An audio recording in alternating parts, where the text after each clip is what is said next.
What do you guys think? Pretty awesome? Yeah. And it was, it's really fun to see some of your independent work right before. It's a real it was, yeah, but that's what we were talking about over there. Belly that was made in 2011, and then The Event, which was a little bit darker, and then this is just so super sweet, and you just want to eat it up.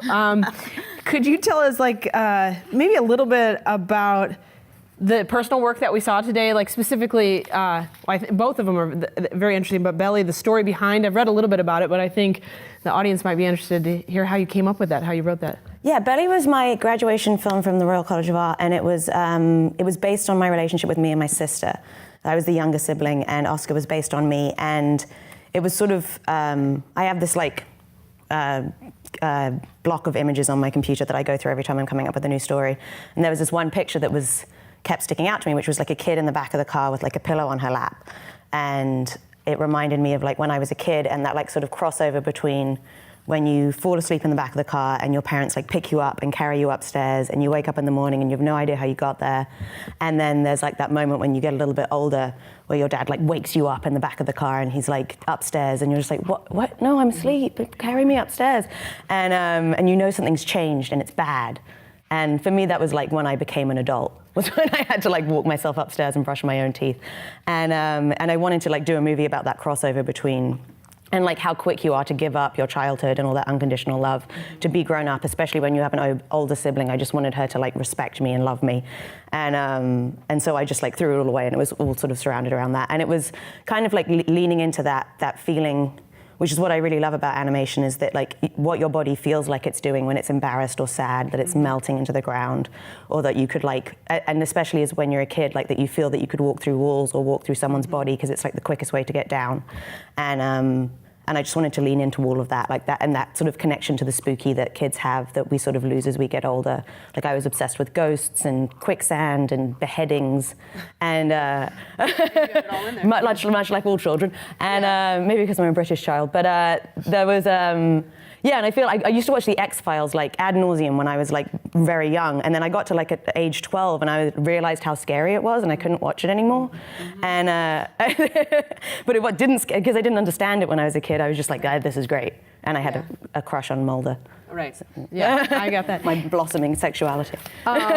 You just mentioned, I think there's a lot of animation students out here thinking about, how did you come up with that idea? I mean, you talked a little bit about what it's about, but how do you, idea generation, like when you're trying to, I mean, even for your show, is like, how do you come up with that next idea, specifically for your independent work? Yeah, I think there's like a stigmatization about like, you have to come up with everything from scratch and everything has to be original. When I was a kid anyway, or first in school, that's how I felt about it. And then as I got older, I realized that it's like, it's taking stuff that's already out there and putting your own stamp on it. So honestly, Belly was like, to me, a complete rip-off of E.T. It's just the exact same story, but it's so different to other people's eyes, but I'm just like, this is E.T. Because I loved E.T. and I loved that kind of like when E.T. is getting sick, Elliot is sick too, and there's like this sort of connection between these two animals. And I just wanted to it was almost, to me, it's almost like a parody or an homage. Yeah. And I think, I'm a big fan of Google Docs. Every single thing that I hear is sectioned out into Google Docs, like human interest stories or like something funny Kent said. And like every time I'm starting something new, I'll go through it and I'll like take the pieces that are speaking to me the most and I'll make that into a different Google Doc. Right. And I'll be like, okay, I seem to be really obsessed with ritual and routine or witchcraft or coming of age. And then I'll just go deeper into that hole. So for Belly, I went back to my childhood home and I went through all of my stuff from when I was a kid, and I read Goosebumps again, and I watched Are You Afraid of the Dark, and I just immersed myself into that world and I found this letter that I had written from my imaginary boyfriend when I was 11. My first boyfriend was imaginary, and we went out for a year. Wow. Everyone at school still thinks that was my first boyfriend. That's awesome. That's awesome. The event was very different than your work, and you did this reverse format. I think you used a poem, right? Could you? Yes, it was Tom Chia's poem. Yeah. It was with Random Acts, which is like something on Channel 4 in England where they commissioned these 3-minute shorts that they play before films. Okay. And so they already had the poem and they came to me and asked me to do the animation. And I'd never worked with someone else's writing before in that way. And it was very freeing because you're just there to sort of enrich what's already been written down and bring something. And like to tell a story, it's the sort of the end of the world told in reverse, which I really liked getting into. And it felt more like a stream of consciousness, like brain routine than like the storytelling that I was used to. But and that sort of progressed with the television show, is that you have so many voices in, you're not as critical or as like, you don't get as obsessive and introverted, I think, because you have all these voices feeding in. Okay. And that was what was really nice about it. That was sort of led me to realize that I wanted to be more collaborative moving forward. Because before you were kind of working solo, all by yourself. Very alone. Very alone. Which animation Which is the can be, animated right? preferred, yeah. You know, it's interesting. Like, I try to see your timeline, right? Because we're seeing Belly. I mean, all your films stand up, don't they? You know, after so many years, and now you're doing your own show.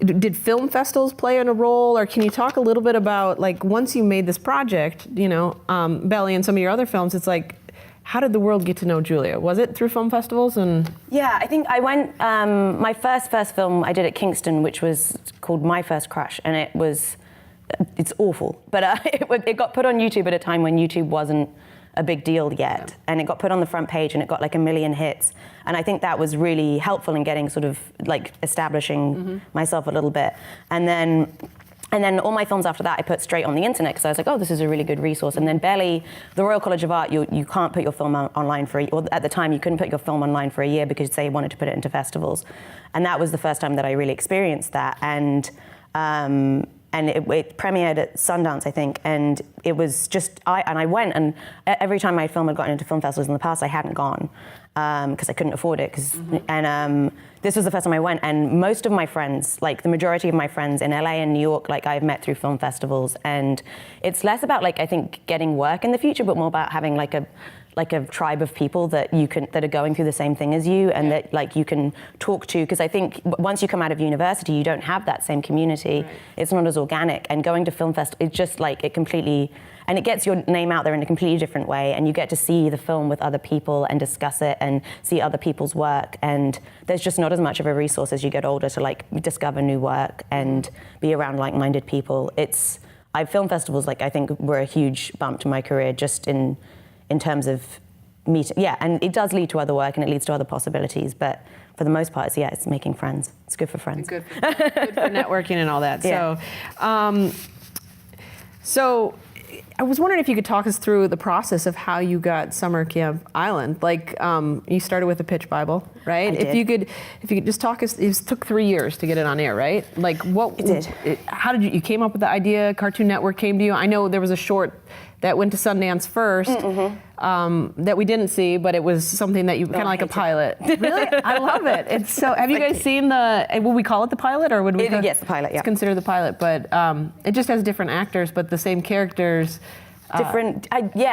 Visually the same characters, but I think you got to tell us why you hate it too. But we'll get to that. But tell us the process. Like, how did you get to that point where you made that, and then now you're doing your own show? I was in New York, and I graduated from the Royal College, and I moved to New York, and I was working at a commercial agency as director, and then doing short films on the side, like The Event.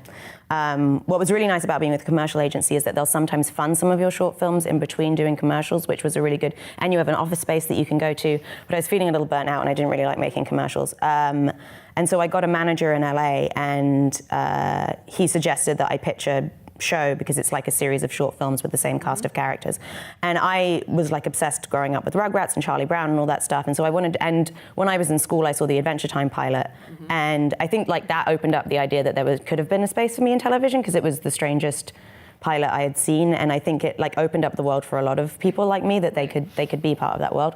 So I started making this pitch Bible specifically for Cartoon Network because of that, and I worked on the Bible for a few months and went out and pitched it to lots of networks in LA. And I went in with, I had a 50-page pitch Bible, which is not as big as it needs to be, I found out in hindsight. You don't have to have all the answers when you go into the room. But it was just like the characters, the world, potential episode ideas. And I think I threw every idea I'd ever had into this, and every inspiration I ever had. So obviously the aliens in the show are a complete rip-off of Gizmo from Gremlins, and there's Casper the Friendly Ghost, and like all this other stuff that I loved when I was a kid, all went into this. And when I pitched the show and I was working on the pilot, I was like, oh, if this doesn't get picked up, I have nothing else. Like this is every idea I've ever had. But I think that was good because it left it open for world building and like so you wouldn't get sort of repetitive. But anyway, I came out and I pitched the show, and to a variety of networks. I was very, very nervous, and I power posed in the bathroom before I did it, and had a shot of tequila. Really? And my pitches were at 9 in the morning. But there is part of what you're pitching is yourself, like your ability to be able to hold your own if this did get to be a show, and to be excited and obsessed with this idea and able to communicate it. And so it got picked up to pilot. I worked on that for 2 years whilst writing on Adventure Time at the same time. And then after it's not just the pilot that you do in that time. You do the pilot, and then they do additional writing, additional storyboards. The second storyboards that we did, it looked like they weren't going to pick it up. And then we did one more board, and then it got picked up. But I didn't want to do the final board. I was like, I'm done. And I called my manager and I was like, I'm done. I went to New York. I was like, I don't want to do it anymore. I'm too tired. And he was just like, what if you do this board and you get a show? You'll never forgive yourself if you don't do that. But that was a 2-year process. And then the show got picked up, and it just, did you almost throw your hands up because you were used to the indie, like making your own films, and all of a sudden you're getting all these voices coming in? Was that more of why you wanted to throw your hands up, or what was it's a much more brutal time frame and you're not sort of as in charge as you would be, I really liked that. What the pilot is really good because they let you do exactly what you want. You're working with 2 other people, and they're like, make exactly what you want, because we don't want to accidentally pick something up that we made you change, and then you change it later and we didn't know what we were picking up. If you know, they want to see proof of concept of exactly what you want to make. But in the pilot, it's a romance between Oscar and Hedgehog. Oscar has a crush on Hedgehog, and when we got into the final show, I was like, I don't want that to be the surrounding theme of the show, and that never comes up. And now it's all about unconditional best friendship and this boy and a girl just like loving each other unconditionally, and that completely not being on the table. And that was I think the pilot was really good to show that I didn't want to do that. I think if we'd gone straight to television, I would have gone straight for that, because I love romance. Well, we know, right? Because of You're Mulder. 11-year-old. So can you walk us through a typical day as a showrunner on summer camp? Yeah, I mean, every day is different. I think there's like every half an hour there's like a new meeting. It's very, very different from being a short filmmaker. I think going into commercial directing first was really helpful because it taught me how to communicate and like work with a group of people. The first 6 months most of the day was me in the bathroom having a panic attack. I'd figured out a route from my office to the bathroom where I didn't have to see any of the crew. And it's like, it's you're sort of the final word in a lot of the decisions, and it's very collaborative. I think when the show first started, I went to Comic Arts in New York and like sort of was like looking for storyboarders, and it was the first time I had realized like, I don't have, like, I think I'd spent so much of my career like comparing myself to other people and competing with other people, and I was like, now we can all come together and like make this one thing together, and we're all supporting each other, and that was really revelatory for me. But a typical day, it's always different, but like there's you have art direction meetings where you go through all the designs. Every morning starts with 3 hours of writing in the writer's room, and then there are storyboard pitches, and there's records and mixes, and going through work prints and calling all the things that are wrong with that, and designs, and it's every single piece, you have your hand in every single piece as a show creator. How long does a typical episode take? Oh, I should know the answer to that.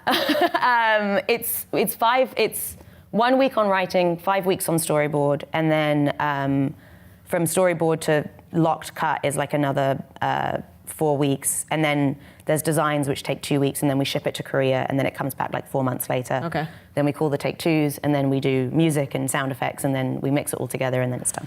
So I would say like 7 months maybe, but a lot of that time it's in Korea, so it's out of your hands, and you're working on the next one, right? Exactly. It's every week you start a new one, so they're all happening at the same time in a little train. So there was something really interesting that you said, and I read it online, that you don't necessarily go out looking for storyboard artists. You have a unique kind of how you find the folks to work on your film. We have a storyboard concentration here, and if you could speak to some of those students, how do you pick the board artists that are working on your show? I mean, we were very lucky because Adventure Time wrapped up the same month that summer camp got picked up, so a lot of the crew came straight to summer camp. And from then on, we've been picking, we mainly look at comics artists, which is a model that we're matching from Adventure Time, which Penn did when he started. He would go to comic book festivals and find people from that. We found that it's easier, like, the sensibility of the show matches more with a comic book person's sensibility. Like, there's like this thickness to the way that they board. Like, there's like elements in everything. The backgrounds have jokes. The characters are so well rounded, and the way that they move is more like, if like the Radio Silence, the second half is boarded by Graham Falk, and who's an amazing animator, and he did the show on Talkative Bunny, and the way that he like animates everything is so fluid and amazing, and it's just like the way they tell stories is really, I think it brings another element to television that you maybe wouldn't get if you were training deliberately for television, if that makes sense. But yeah, we mainly look for comic book artists, and then training them like about hookups and how to board is like part of the process, and you work with them on that. But like their storytelling is so ingrained and so already there, and their characters are so developed, and that's like, I think that's a good trick that I think a lot of Cartoon Network is matching now. Wow. Yeah. Did you, I mean, because you used to board your own stuff and, you know, and then take it to final, you used to do it all, right? Yeah. So is it interesting directing all of those? Did you have to, I mean, you kind of did it yourself, right, with your own films, but was there certain things that you had to kind of hone in? And like, I always think all your films, the voices are just amazing. And I think they elevate, besides the sound, but the voices are just, really lovely. And the fact that you are a voice artist, I don't know, you guys know Susie in Summer Camp Island? She actually plays a character, right? I do. So if you could talk a little bit about that, like how do you work with actors? How do you pick your actors? Like, do you do casting? And how did you get involved with being behind, you know, recording yourself? Well, we sort of matched the Charlie Brown model when we went into the fight. And in Belly, the voice of Oscar is played by an 11-year-old girl, which was, none of those characters were actors, specifically because I wanted it to sound really natural. Right. And with Oscar, I sort of wanted this kind of androgynous quality to the character, and it was based on me. So we had this little girl play Oscar, and then going into summer camp, we did this. I wanted it to all be kids, and there was like a conversation around that because obviously they age out, and like a lot of, you know, like older women will play like younger kids roles, and that's like the standard. But in Charlie Brown, it's all kids, and there's just this charm and this organic quality to it that I loved. And so, and in the end, like there was a bit back and forth, but in the end, they were like, that was really the right decision. And yeah, like this character in pajamas is played by a 3-year-old girl, and she's like the best actor on the show by far. She's so cute. I was in the bathroom with her once, and she didn't know I was in there. Different stools. Yeah. And she was singing a song, and she was singing. This was the song. Flush it, then wash it. Only number ones. And then she said to herself, I just made that up right now. And she was like, and we can never put it in the show now because she'll know I was in the bathroom at the same time as her. Yeah. But she's so cute, and she says everything, and she'll rewrite stuff for us. She's like, pajamas wouldn't say that, and then she'll rewrite it. And they're just like, they're so sincere, and they're just like so new to the world and everything they say. And if they say stuff wrong, like we keep it in because it's so charming. And yeah, we have, I mean, a lot of them are, they're actors, and we have a casting director, Christy Reed, who goes out to like different agencies, and they audition, and we did lots of auditions for Oscar and for Una, for Hedgehog, who's played by Una. And then, yeah, it's all kinds of, and then as we grow, we're getting more and more like, Whoopi Goldberg is in it now, which is cool. Yeah, it's a lot of like, often you can be like, this is who I would love to play this role. And then you go out to them, and then often people, like actors love doing voice work at this point. And then, yeah, with Susie, whenever I pitched the board, there was a very specific voice to Susie, and we did auditions, and in the end, it was Cartoon Network that wanted me to play her, even though I didn't want to. Oh, really? Well, you do such a good job. Oh, thank you. Is it weird getting behind the mic? How do you It's direct? actually really nice. In the beginning, I was very nervous about it, but now it's one of my favorite parts because it's kind of hands-off. Like you can just like express yourself in a really... Right. Yeah. Wow. Were there any big, not that that was a fight, but as a network saying, hey, I want a bunch of kids to, I would think that would be a hard pill for the network to swallow, but they said, yeah, your vision, you got to do it. Was there other things that you had to really fight for? Yeah, I mean, there have been, like, especially in the beginning, because your voice isn't solidified and they're trying to figure out what it is, and they're coming at it from what they already know. So they're like, make it like this, more action. I think like the thing that was always said was like more running and yelling, because that was like what they wanted at the time. And like my show was supposed to be very quiet and soft. And we were sort of always having a conversation around that, like what's the big in between. And you're so tired when the show starts, like it's really hard to fight your corner.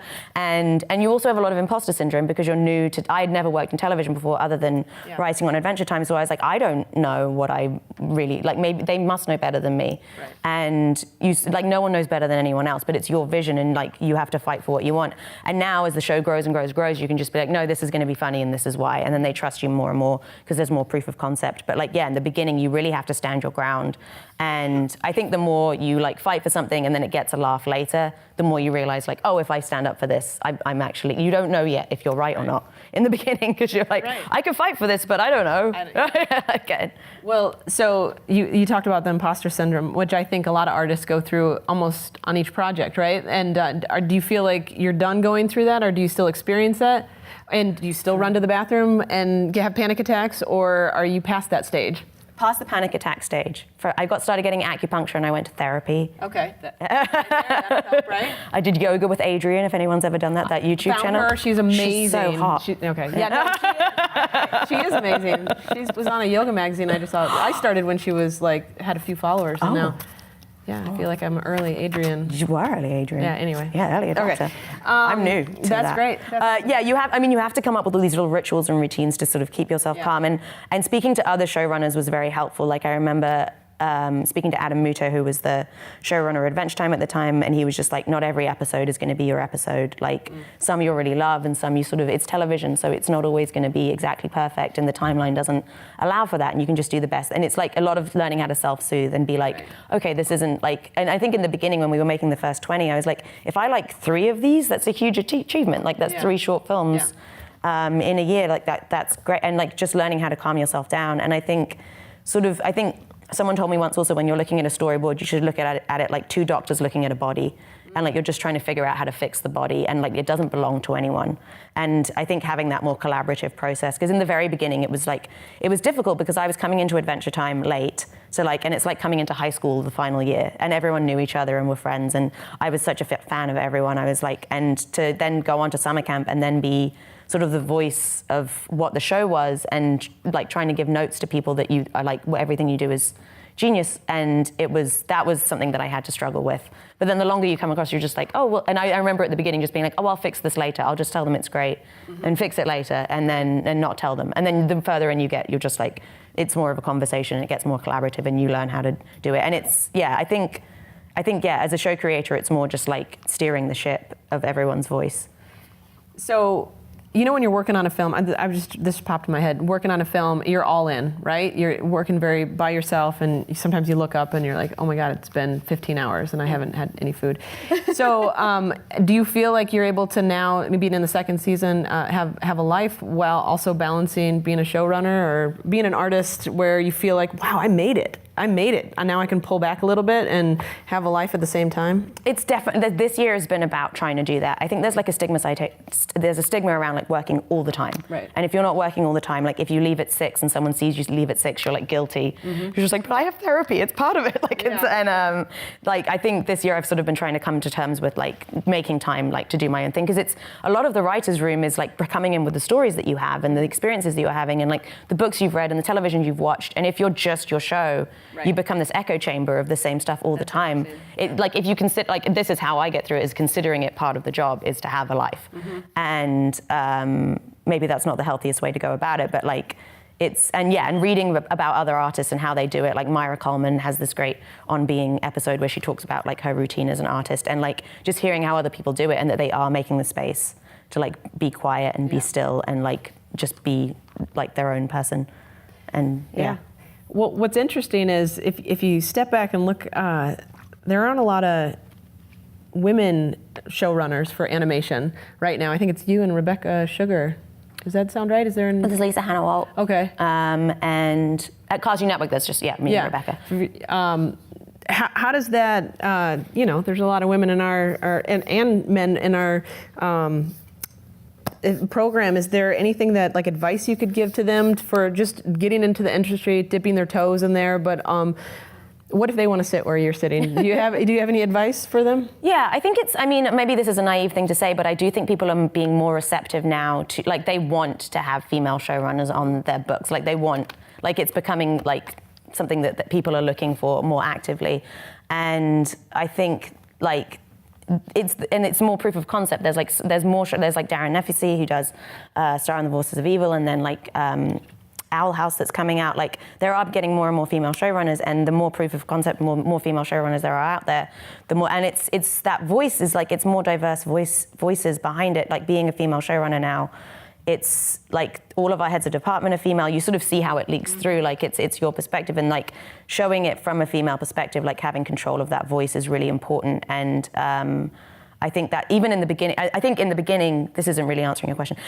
In the beginning, I think I had to I pitched Oscar as the lead and Hedgehog as the sidekick, and I had to sort of hone myself in and realize that, like, and as it progressed, Hedgehog has sort of become the stronger character, and like they're sort of like going about it the same way, but you get to like feed your, like, Susie became this vessel for like showing women as disgusting beings, and like that they can be cruel, and that they're more well-rounded characters, and that like, and the further we get into the show, the more like every episode is led by a female. And I think that the more shows there are out there like that, the more people see that, like, oh, this is popular and this is working. And I think just go into the room and believe that you should be there, and that's sort of, people are much more receptive to. I think Cartoon Network was tricky because it's like a boys' network, and at the time when I was pitching, they wanted male leads. And I think similarly with Steven Universe, but like if you look at Steven Universe, it's like 4 hugely strong women and 5, and there's like, I mean, millions. And it's just like, at the time it was like sort of getting your foot in the door with a male lead and then telling female stories, but now it's like female leads. Like the world is changing, and you just have to go in with the confidence that you have a good story to tell. And it's coming from your perspective. Yeah. Would you, like, if looking back on your long career, I mean, you're relatively young for doing what you're doing. What would you say your big break was, or like what was the tipping point that kind of got you to where you are right now?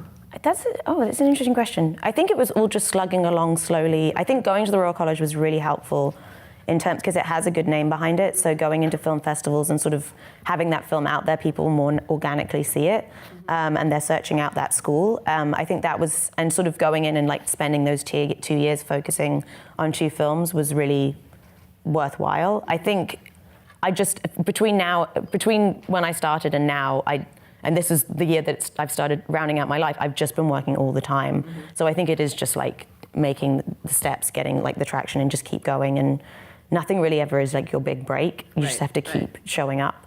Right. Because when you get out of school, well, maybe in your case, but people weren't standing there.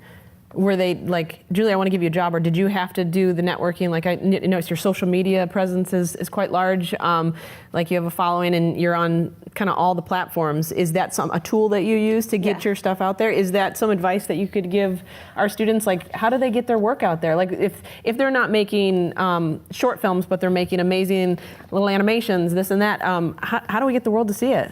I think social media is a huge thing. I think some people, I think I am rife on Instagram and Twitter, and it's always, and I have a website too, and it's just getting your name out there. Film festivals, people sharing it, like having friends that are also in the industry that are like I'll recommend animation friends for things that I can't do or that I'm not suited for, and like just knowing each other and having a community is really helpful. Networking, you can. When I got, having a commercial director agency was really helpful, and I got that from putting a lot of it came from like. Short films were a huge thing. Like all my commercial work came from someone seeing one of my short films, not from seeing one of my other commercials. And the music videos that I got when I started out, the same thing. Like it's all sort of a trickle down. When I graduated from Kingston, I thought I wanted to do music videos as my career, so I made a music video for free for someone as proof of concept because I didn't have that yet. And then that got put on on Spike Jonze's Tumblr, and then this band saw it, and then I got a music video from that. So it's constantly making personal work and putting it up online and just showing that like you have a unique perspective and voice. And it's tricky. And like, yeah, networking, I find I get more work from someone discovering me online than from me reaching out to them, honestly.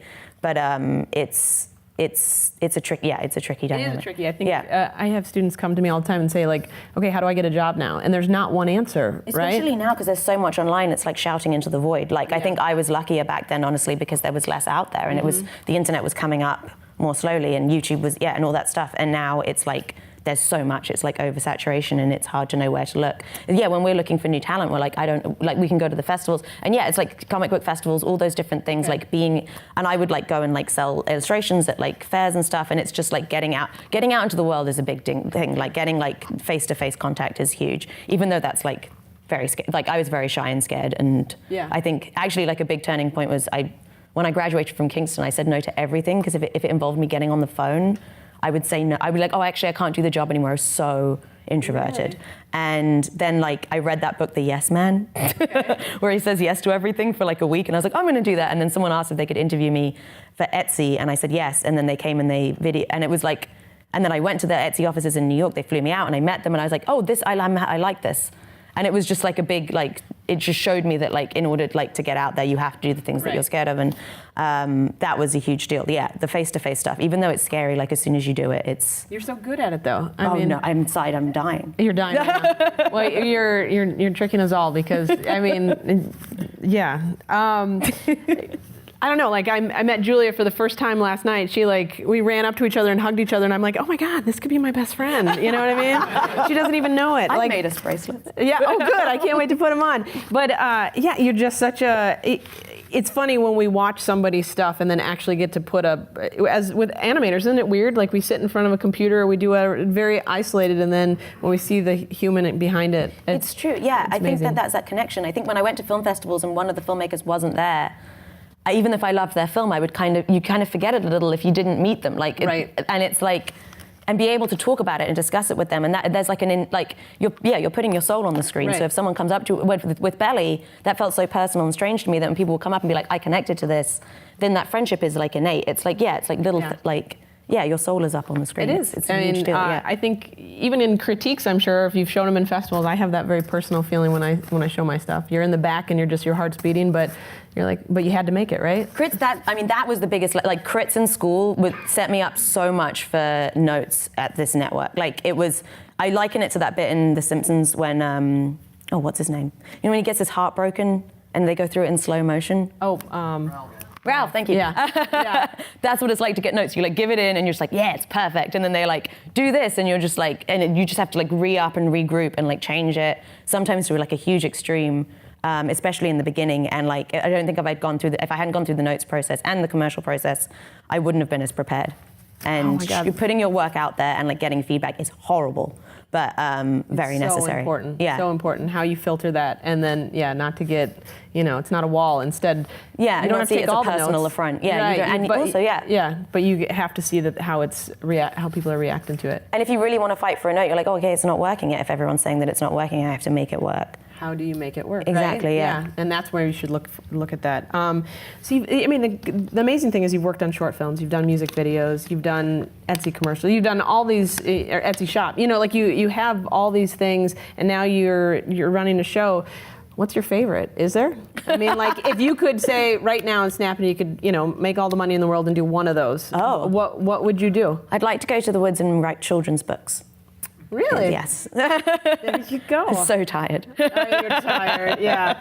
I lived in New York before this and I moved to LA I miss New York. So that if you ask me that question, I'm like, I want to go back to commercials because that was in New York. Mm-hmm. But running the show as an experience is like the greatest experience I've ever had. Mm-hmm. And I think I just want to do it the one time, but like... You say that, and then they'll call, and you're done. Look at 10, yeah. Exactly, yeah. I think you need like a year off and then you maybe re-up. But like, it's been the hardest, by far, experience I've ever had in my life. And it changes your brain in a really extreme way, but it's definitely been the most rewarding. But you don't get to do it in New York, so I don't like it. So once you're done, you're going back to New York? Who knows? Who knows? Who knows? Who knows? The woods. The woods, right. Yeah. No, that's funny. I always say I'd be a carpenter. Yes. I would build that sounds furniture good. Yeah. if I wasn't doing what I was doing. That seems nice and soothing. Yeah. Something soothing. Something, yeah, just Yeah. Oh, we're supposed to go to Q&A. That was perfect segue. You guys, there are mics. Is it up here and up here or just to the left? Just this way? Just the one right over here. So if you guys start thinking about what questions you want to ask Julia, work your way back to the microphone. And all right, there we go. Let's see. This is your chance to ask the showrunner of Summer Camp Island and the future illustrator in the woods, right? I think that sounds absolutely wonderful. I think everyone says that's a retirement plan and not a real life But I plan. think don't you get time between seasons, or you jump? Yeah, no. There's no hiatus. Oh, we got Hector back there. Hi, Hector. How's it going? Good. How are you? Thank you for coming, Julia. It was a great honor to see your stuff. I think in a lot of your work, you kind of show that anything is possible in animation, and you can do whatever you want. And especially in like Belly and in Summer Camp Island, it seems like you created these worlds where like anything is possible and like it's very surreal. Are there any limitations or rules that you created in your worlds? Great. That's a really good question. In order to keep things like a little grounded, maybe? Yeah, I think that's like one of the first things I learned was that there needs to be like a structure to your madness. And in summer camp, it's like all sort of centered around like, it's kind of like witchcraft and Wiccan religion and religion in general is kind of the rules behind it as it builds. Like I think, and that like that kind of spirituality or like this sort of Star Wars aspect where like there's everything is alive, that panpsychic thing. Like there's like a soul in everything is kind of the rules behind it, and it's drawing on like religious teachings. So yeah, there's like a structure to it, and we're kind of creating this like new religion. If you not that sounds bad. But you got to come up with the rules, right? Yeah. And that was part of the Bible, yeah, it's right? all centered around like different rituals, and in like in the upcoming episodes we have like rituals around time, and like a lot of it is centered around like the idea of time and witchcraft. And yes, I think you have to have that structure, otherwise you're just like, it's just crazy. And then Belly was centered around like sort of how you think you should move when you're a child and what you think is possible when you're a child. And I think that really like those limitations really help structure things, and it helps reel you in, because I think also if you're like anything can happen, you get overwhelmed and you think that you're like, oh well, then I should do this and I should do this, and then but if you're like if you've made yourself a little like plan, a little like invisible blueprint, definitely. That's awesome. Thank you. Thanks, Hector. Any other questions for Julia? Come on, this is your chance. You guys, I see people want to. I'm like, should I go? Should I go? Do it, and I'm going to stall because I have a question. Look at this. There we go. So in Belly, the whale is like my favorite character. The sound, like when he's like biting, like I can't. Did you get the voices, the voice actor to do that, or did you already know you were going to do that? Like, was that boarded like that? It seemed like a moment that the actor would give you, and you'd be like, I got to go with this. But it was you. It was that one. You. Belly was very structured in terms of the writing. And that was like a lot of it, like I find repetition really unnerving. So I wanted to put a lot of repetition in it. Yeah. It's kind of all based around the uncanny, and that like when he's like repeating a lot and stuff, that's because I'm just like, if someone says the same thing more than 3 times, I freak out. Okay. No, sorry. Awesome. Hey, Miles. Hey, hi, what's going on? How much? What's going on with you? Nothing, just hanging out. So I think we can all agree you're really funny. You're a really funny person. Thanks. And you're welcome. And this is a question I ask funny people all the time because I would consider myself a funny person. But, You are. Thank you. That's good validation. This is more about me right now. Is there a definitive moment where you kind of found out that you were funny? That's awesome. It's a hard question, but like, Put you on the spot. yeah. I don't think I grew up thinking that I was funny. I think, oddly, after I made Belly, I remember Matt Lazelle, who I went to school with, came up and he was like, "You're funny." I didn't know that. I was like, "Thank you." I think when I started summer camp and I would pitch a joke and someone would go, "Ha!" I was like, Am I funny? You are. So I don't. Yeah, I think. I think I usually think I'm the least funny person in the room, but I appreciate this validation, Miles. Cool. Thank you. Oh, let's see who's next. It's like they walk into the line. Oh, Hi. Caleb. That's Caleb. Hi, Caleb. Let's see if I know everybody that goes up first. This is going to be really. This is You're gonna be tough, setting yourself I up know. for failure. Hi, Meghann. So you mentioned something about looking for comic artists for your storyboarding, and I think it's mostly because they can work in both visual and like storytelling, that kind of medium. Do you think it's more important in your line of work to be more specific in the things that you're like getting into, like a specific visual something, or if it's more important to be like diverse and have a whole bunch of have your hand in every sort of little bits and pieces, like story writing or visual or something like that? Did you mean for me to be specific, like honing Or into? is it more important to hone in as an artist onto one thing, or is it better for the people that you're working with to kind of branch out into a bunch of different things and not be like more of a jack of all trades? Oh, interesting question. I think it's if as long as you're doing. I found when I was starting out that I was trying to do everything. I was like, oh, I should try stop motion. I should try this. I did a terrible live action film, and then I realized that and I think I called my manager at one point. I was like, should I not draw animals anymore? Should I stop animating? He was like, no, that's what makes you special, is the specifics of your work. I think for me, it's been specifics that have helped me. And I think with comic book people, it's like they're so good at world building, and it's a lot of like different things going into one thing, like using all of your influences into, I mean, I don't know if this is good advice, but like sort of, I think that's what makes it so rich, is that like, yeah, there's like background designers and they're so good at that, and they like put jokes into the backgrounds, and that like adds to the richness. And then like the comic book people are like doing this like thick world where they like know all the characters really deeply, but they're also really good at like doing the backgrounds because that's part of the craft. And like, I think it's channeling into one thing makes me feel the most focused. And I feel quite like spaced out if I'm working on lots of different things in different styles, but not everyone feels that way. I think some directors are good at like, if you want to be a director, like directing different styles and having more of a voice, or like a way, and knowing that it's you through that voice rather than through the style.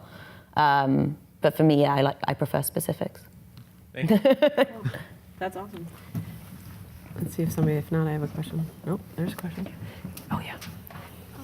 My name is Mariel Mudrick. I'm a high school student, and I want to go into animation and maybe directing when I get older. And I was wondering if you had any advice for high school students who want to do that in their futures. And if you can answer, then what would you have done differently in high school if you'd known that you were going to do directing and show running? It's a good question. I think I can't say that I would do anything differently, because I think whatever I did led me to what I wanted to do in the end. When I was in high school, I went to a school that didn't have a good art department, so I left the last 2 years and went to a different school because I knew I wanted to do art. At the time, I thought I wanted to do children's illustration, but just changing. And then I think going to school for art is very helpful. I think I did an illustration animation combo course, and I think that was really helpful in sort of teaching me about composition, but also learning about animation at the same time. And I also did a foundation course before I went to school to like try out every different discipline to make sure it was exactly what I wanted to. That's mandatory in England. And I think I really like, it depends what you wanted. If you want to be a director, it's good to like, doing commercial directing was really helpful because it taught me how to like be in charge of people and communicate. And I think that was incredibly helpful. And I worked with different styles as well, so that was helpful.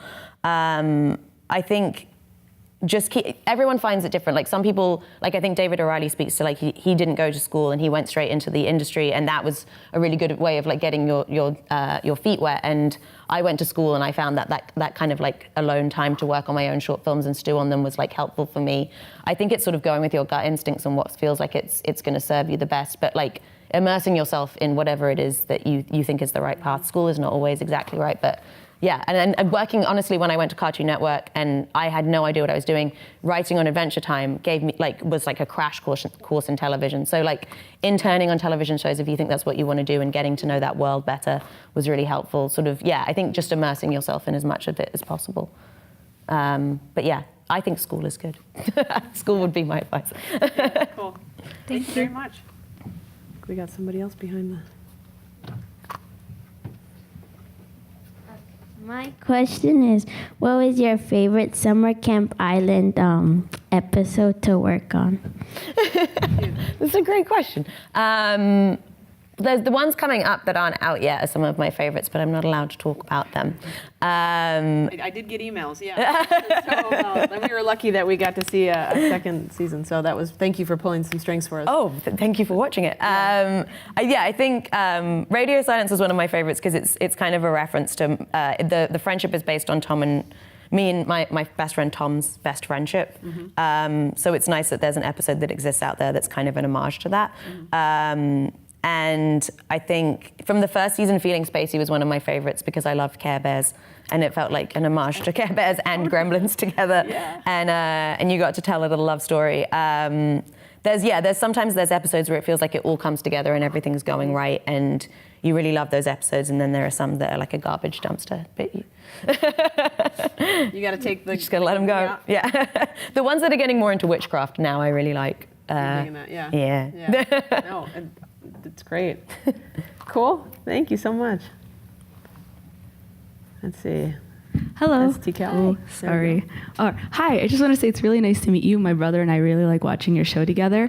But I was going to ask, so you talked a little bit about your experiences as being a woman in animation and also, having anxiety and dealing with that. So I guess I was going to ask, how do you deal with, day-to-day life with being a woman in animation? Because even though there's a really good positive trend for women, I suppose sometimes there's still like that imposter syndrome, and there's some people that I guess don't take you seriously. But I guess what would your experiences be, or like how would you talk about that, or what you do to deal with that more? I think it's sort of leaning into your strengths of what it is to be a female showrunner versus I think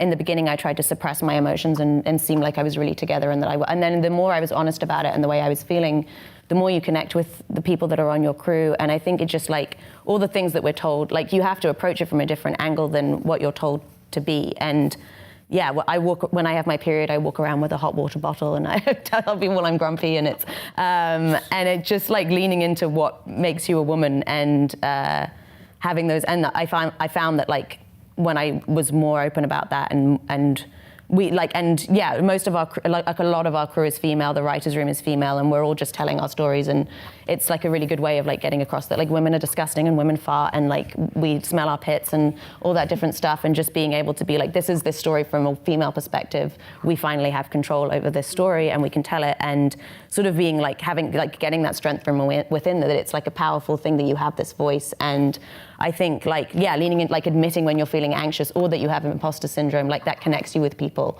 And it's a fine line between dumping and sharing, I think. But I think in the beginning I thought I had to be very stoic and very male, and now I'm like just going with what feels right, and it feels powerful. It makes you feel more and more powerful. Yeah.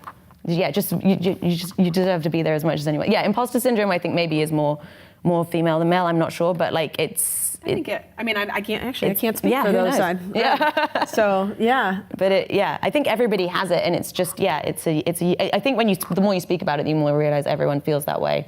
So it can't be real. Mm-hmm. It's an artist thing, right? Yeah, exactly. I absolutely. TKL, that was a great question to end on. Thank you so much. Julia. Thank you. Thank you, guys. Doesn't it feel like she's our best friend, all of us? Yeah, you know what I mean? That's really great. You're so honest and awesome.